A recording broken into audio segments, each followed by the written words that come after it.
August 2020. In the two-story house, an hacienda today was rather quiet, joyless, and empty. Everything looked as if time had ceased to exist here altogether. It had been like this for about 3 weeks now. 3 weeks ago, on the 1st of August, a young man named Agustin Fabien, 26 years old, went missing.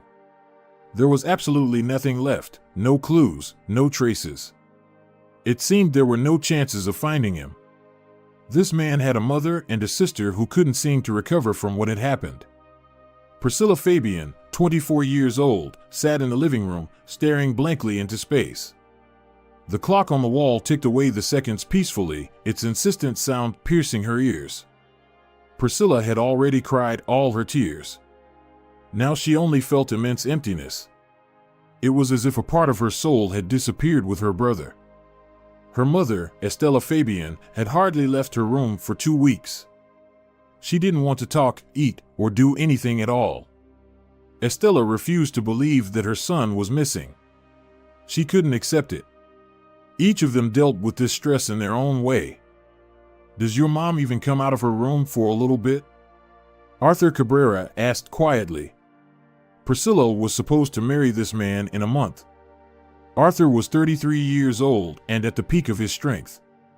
"Priscilla, darling, can you hear me?" he asked, snapping his fingers a couple of times in front of his future wife's face. "No, she doesn't come out at all. Mom loves Agustin very much, and it's not easy for her to come to terms with his disappearance," Priscilla finally said in a gloomy voice, coming back to herself. "You're not well at all," Arthur said with concern. "Everything's fine. I love you so much, and I'm really worried. Let me give you some tranquilizers, you look awful. I'm scared for you. Arturo, do you think they'll find him?" Priscilla continued. "Of course they'll find him. I'm more than confident nothing bad happened to him. Yes, but you know he had a substance abuse problem." "Darling, Agustin was getting better," Arturo said in a quiet voice. "Moreover, he was very worried about Mom and you. He didn't want to upset you anymore. I don't think he's somewhere using substances right now. Especially now, your brother wouldn't just leave without telling you." "Yes, I said too much. How could I even think like that? Everything's fine. Everyone's just on edge right now. And your nerves are stretched to the limit. Now memories from our happy childhood are coming back to me when everything was good. Agustin and I used to love teasing Mom, and then she'd tease us back. I wish I could go back to that time, even for just a minute. Darling, sit here for a bit, and I'll take a cup of coffee to your mom."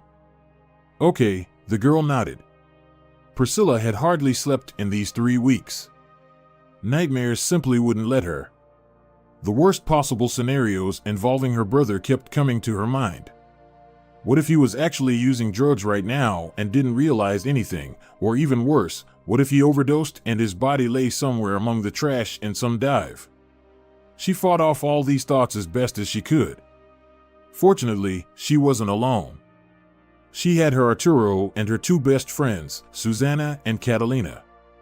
When Priscilla brought the cup of water to her lips to take the tranquilizers, there was a knock at the door. She hurried to open it. Her friends were at the door. "Hello, Priscilla." "Oh, I'm so glad to see you, you have no idea." "We're glad to see you too, Sunshine. How are you? How's your mom?" Susanna asked. She had green eyes and shoulder-length black hair. "Mom, the same as always. I hope she gets at least a little better." "Everything will work out, I'm sure," said Catalina. The girl's hair was slightly longer than Susanna's. She was a blonde with gray-blue eyes. "Why are you standing at the threshold?" "Come inside," said Catalina. At that moment, Arturo was coming down the stairs. "Hello, girls. Priscilla, I persuaded your mom to have a cup of coffee." "Really? That's great. How are the search efforts going?" Susanna asked once everyone had settled on the couch. "They're going intensively, but it seems futile. There's just no sign of my brother. Not here, not anywhere. It's like he vanished into thin air. I'm sure they'll find him. You and I, Priscilla, remember that. Everything will be all right, said Catalina, hugging her friend tightly. August 2021. A whole year had passed since that day, the 1st of August. Arturo and Priscilla had been married for a long time now. Priscilla had now changed her surname from Fabien to Cabrera. Despite this new chapter in her still young life, she of course could not forget Agustin. Sometimes he visited her in her dreams. They weren't nightmares at all. In fact, the dreams were very bright and peaceful. Priscilla sometimes thought that Agustin had become her guardian angel. The girl's mother, Estella, managed to start afresh. It was difficult, but there was nothing else to be done. Agustin still couldn't be found. He had been officially missing for over a year now. No trips abroad, no moves within the country or the city, no body, and no new clues or leads. Everything was futile. And everyone comforted themselves with the thought that he had somehow started a new life in an unknown place. It was just easier to think that way. After a year, it was noticeable how much Estella had aged. From numerous fits of hysteria, wrinkles appeared on Priscilla's forehead and nose. The once youthful and vibrant face of the girl became more somber and not so young anymore. But the eyes remained the same. The face changed, but the eyes didn't. Arthur had his own thriving car sales business. He owned 2 showrooms and had amassed a decent fortune. The couple lived separately, but their daughter never forgot about her mother. She visited her every week. Priscilla herself had found a new hobby, painting on an easel. It was another way to distract herself. Catalina and Susanna would often visit the couple. Eventually, Catalina's boyfriend, Adrian, started joining them. The 5 of them would frequently have fun evenings together. The new life seemed happy, but it lasted until a certain moment. And then, those moments became more and more frequent. November 2021. Every year, on the 1st of November, the Day of the Dead was celebrated here. The streets were filled with festivity. There was a celebratory atmosphere and an unbearable energy everywhere. On the same evening, Priscilla and Arthur were supposed to meet their friends and go out to celebrate. Arthur was planning to return home by 7 in the evening, but he never showed up. Priscilla was left alone at home. Pouring herself a cup of brewed coffee, the girl suddenly heard some noises outside the windows. At that moment, she was on the ground floor. A second later, she noticed a face behind the glass. She dropped the cup in fear, which shattered on the floor, leaving fragments and spilled coffee. In mute shock, she looked into other windows. There were also people standing there. At first, she thought that there were plenty of people like them on the streets. Everyone was in costumes and wearing makeup. But then she realized that something was definitely wrong here. The strange costumed people stood close to the windows, staring directly at her. There were 5 of them in total, each positioned at a specific spot. They were wearing rather peculiar costumes, and their makeup was quite unusual. Despite the colors on their faces, they all smiled. Priscilla didn't know what to do in such a situation. She immediately felt uneasy as they continued to scrutinize her from all angles. They didn't do anything else. Then, as if on cue, they abruptly stepped away from the windows and left the house in different directions. Suddenly, the phone rang loudly next to the girl. Priscilla screamed in fear, then breathed out and picked up the receiver with trembling hands. "Hello," an unfamiliar voice sounded. Priscilla stayed silent. "Hello, can you hear me?" "Yes, yes." "Who is this?" Priscilla replied. "This is Priscilla Cabrera?" "Yes, what's the matter?"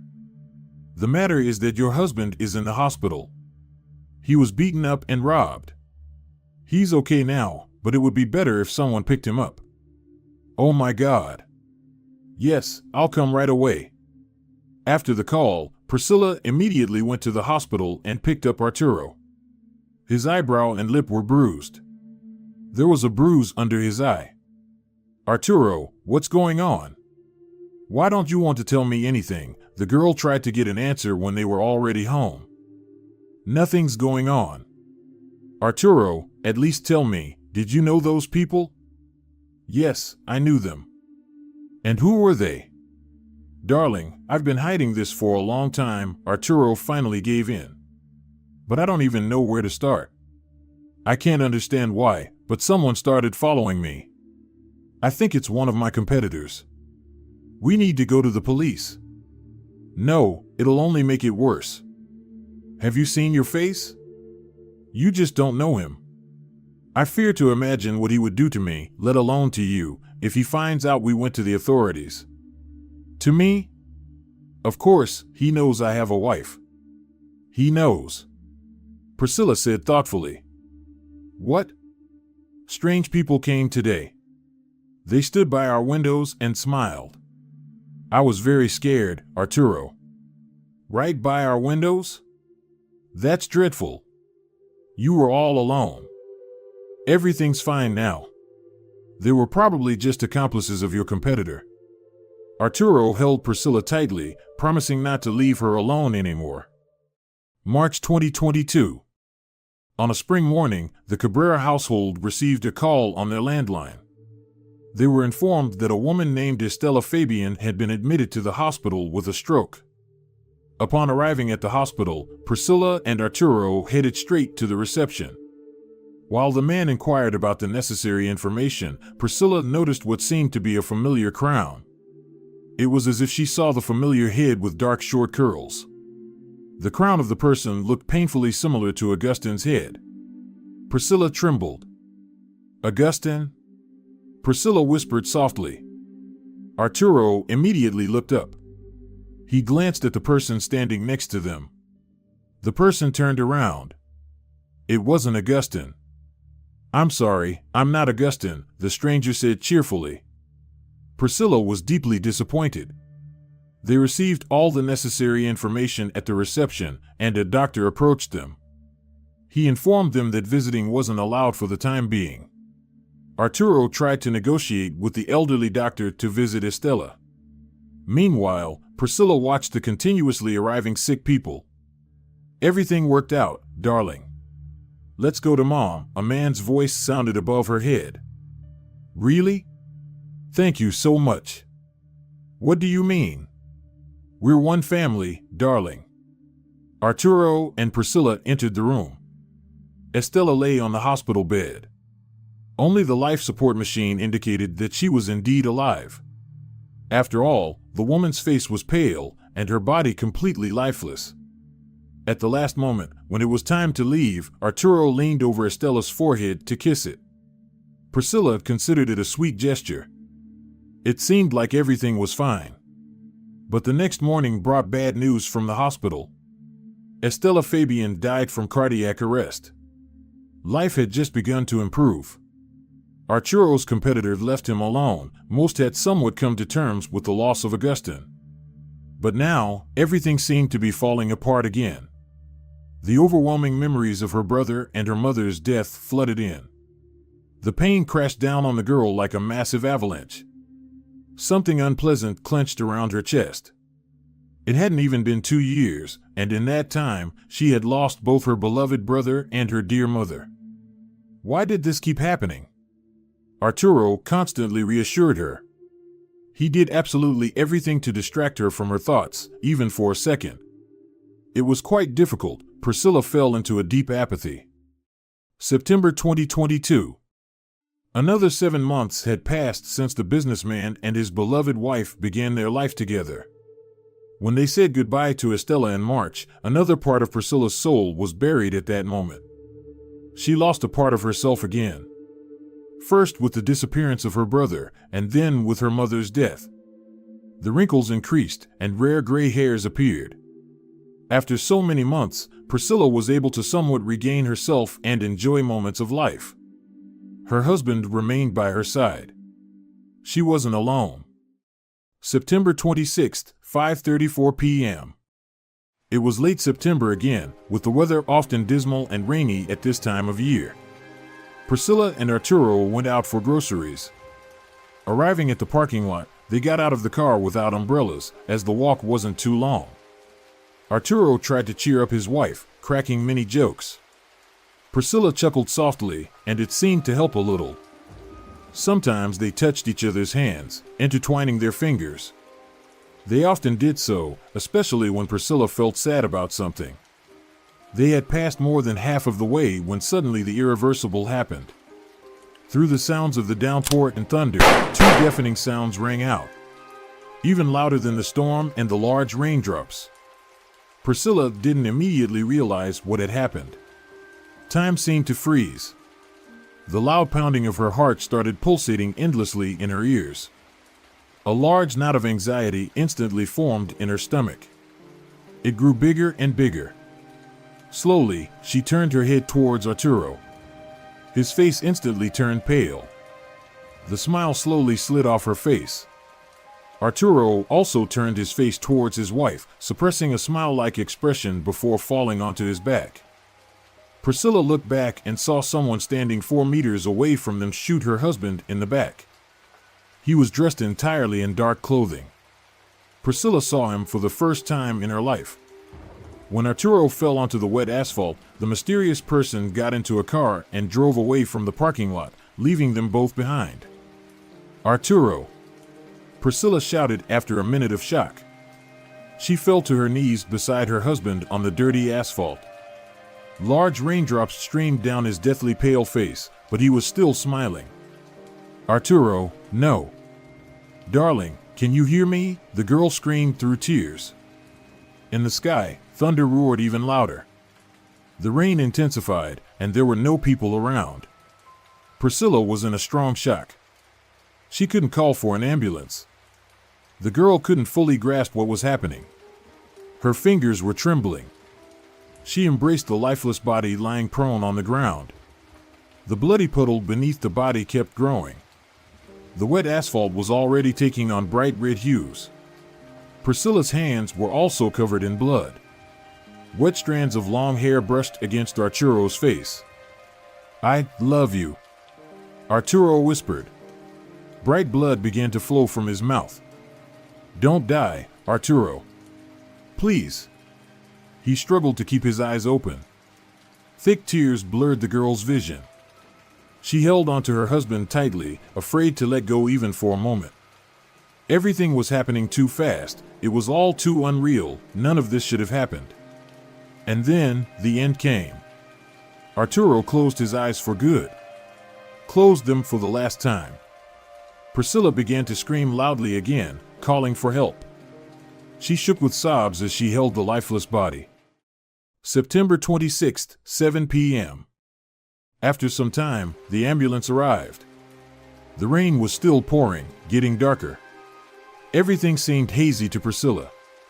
She was soaked and covered in blood. With a dirty hand, the girl smoked a cigarette. It seemed like she wasn't blinking at all. Her eyes were dull and lifeless. She didn't talk to anyone, as if she were in a trance. Priscilla stared blankly ahead, into nothingness. Just like after Agustin's disappearance. Now she had lost everyone. Agustin, her mom, her husband. A thin stream of smoke rose up, dissipating in the air. Just like the last piece of the girl's soul was dissipating. The funeral preparations lasted for 3 days. Catalina and Adrian constantly supported Priscilla. Susanna rushed from another city as fast as possible. September 29th. On the day of the funeral, the weather was equally dismal. The mood of everyone in attendance matched the gloomy weather conditions. Priscilla found everything unpleasant on that day. How could one come to terms with losing 3 loved ones? Saying goodbye to the deceased here felt more like a celebration and festivity. But this death wasn't a celebration for Priscilla. The girl found herself once again plunged into deep apathy and indifference towards everything. Now, she was smoking a pack of cigarettes a day, seemingly unaware of it. Colleagues and friends of Arturo were present at the ceremony. In the middle of the funeral service, Priscilla distanced herself from the crowd. She sat on one of the distant benches under a tree to light another cigarette. Her gaze was equally lifeless.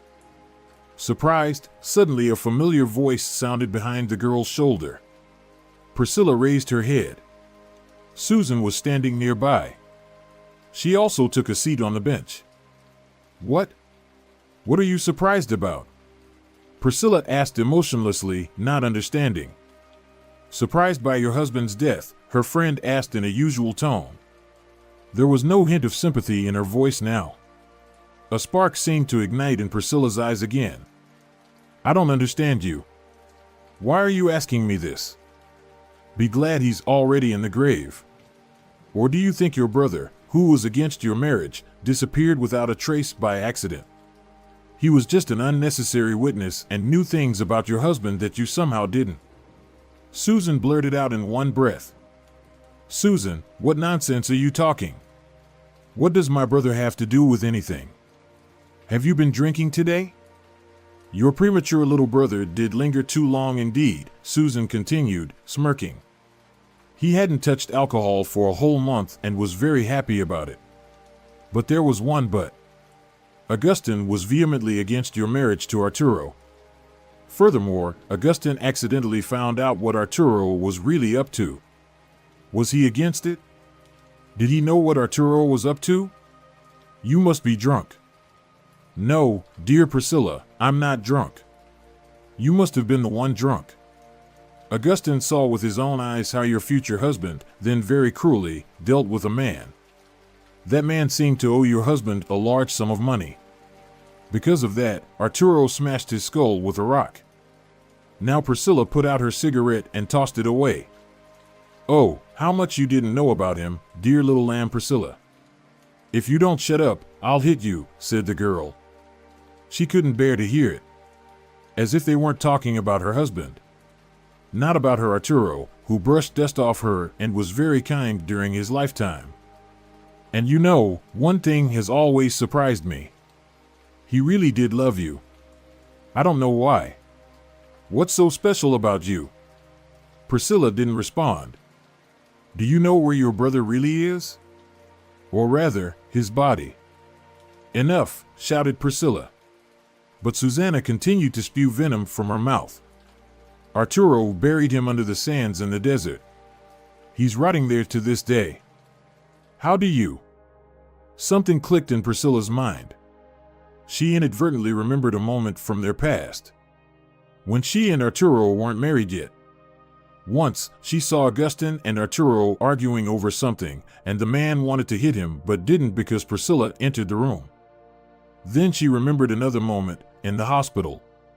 When Priscilla thought they were facing someone resembling Agustin, Arturo immediately became alert, the smile disappeared from his face, and he looked very strangely at that person. Please, stop. Enough, Arturo. Let me go, your brother cried. Seems he even broke a couple of bones. Nobody beat him up on the Day of the Dead, nope. Arturo was fighting with some people who got in his way. That night, when he was telling you about his rival, he killed another man. He killed ruthlessly and without hesitation. And that man just once sold his goods on your husband's territory. I was present at almost all of his meetings. And you know what usually happened afterward? The brunette asked, leaning her face a little closer to Priscilla. Long and hot sex, Susanna said slowly. Back when you thought he was selling cars and meeting with buyers. Something flared up in her consciousness again. On November 1st, the Day of the Dead, Arturo's face wasn't the only thing beaten, the bones in his hands were bruised too. But the girl didn't want to dwell on that. Arturo was some kind of authority, selling drugs and weapons. And in the end, he paid for it with his life. At that moment, a frightened Catalina ran up. Girls, what's going on? He specifically asked the hospital to tell you he was beaten up. To make it all look believable. Arturo injected something into your mom that doesn't show up in autopsies. After all, she knew something about him too. Priscilla, what is she saying? Priscilla closed her eyes, trying to calm her breathing and collect herself. I turned away at that moment. I turned away when Arturo leaned in towards Mom. He could have really injected her with something. Flashed through Priscilla's mind amidst the tumultuous thoughts. Here's another Dolly sheep, oblivious and clueless about everything, Susan chuckled, cheerfully rising from the bench. Susan. What, Susan? Are you high? What on earth are you even babbling about? Catalina shouted. Priscilla. Priscilla said nothing in response. She sat there, eyes closed. She felt sick to her stomach. She just couldn't believe Arthur was involved in her brother and mother's deaths. Everything that had happened over the years was so obvious, yet she either didn't want to see it or took it as the norm. It all added up. Arthur killed Agustin and Mom. And now he was dead, taking all his secrets to the grave. But now those secrets were no more. Who had Priscilla really been living with for so long? A murderer, a drug dealer, a very scary man. Priscilla shook her head and opened her eyes. Then she abruptly stood up from the bench and slapped Susan across the face with all her force, sending her flying 2 meters back. "You disgusting creature!" Priscilla screamed. "Tell me now, where is my brother?" "Under which sands?" she yelled, grabbing a handful of black hair from the girl's head. "What are you doing, you crazy bitch? Is your true self finally revealing?" Susan retorted. "It's you, bitch. How did it feel to sleep with someone else's husband? How did it feel to be next to a killer and know he's a killer? How did it feel to pretend to be my best friend, you lying piece of trash?" "Fantastic," Susan laughed mockingly. "You're sick in the head. At least I'm not as stupid as you. All of this was happening right in front of your nose, and you didn't even realize it. I don't even care when you started sleeping together. Now I hate Arthur as much as I hate you. You're dead to me, you damn whore." Priscilla punched the girl in the face again. And Susan, on the contrary, laughed and rejoiced even more. Epilogue. Priscilla, Catalina, and Adrian arrived at the specified coordinates. Adrian began excavating at the spot Susanna had indicated. Half an hour passed, then 40 minutes, an hour, until finally they reached something. In the sands lay a large white packet or sack. Priscilla felt uneasy. Would she now see her brother's remains? They pulled the sack out of the pit. Unfolding it, they recoiled in horror. There indeed lay a corpse. A hole was visible in its skull, and its hands were tied behind its back. Some bones were broken. Priscilla fell into a strong hysteria, collapsing to her knees. She didn't want to see anyone. "Oh God!" Catalina whispered quietly, covering her mouth with her hand. Agustin's remains were buried next to Estella's grave. Despite the immense pain Priscilla had endured over these 2 years, she managed to pull herself out of this state. Writing novels helped her. Every word, every phrase, every character became her companions on the path to healing. In the process of writing, she found solace and understanding, which helped her overcome the pain. Her books became bestsellers, and her name became known in the literary world. Priscilla captivated readers with her stories of love, adventure, and self-discovery. But most importantly, in her works, her brother Agustin and mother Estella happily lived in a 2-story mansion. Dear viewers, if you enjoyed the story, please support the video by liking it and leaving a comment. Thank you very much.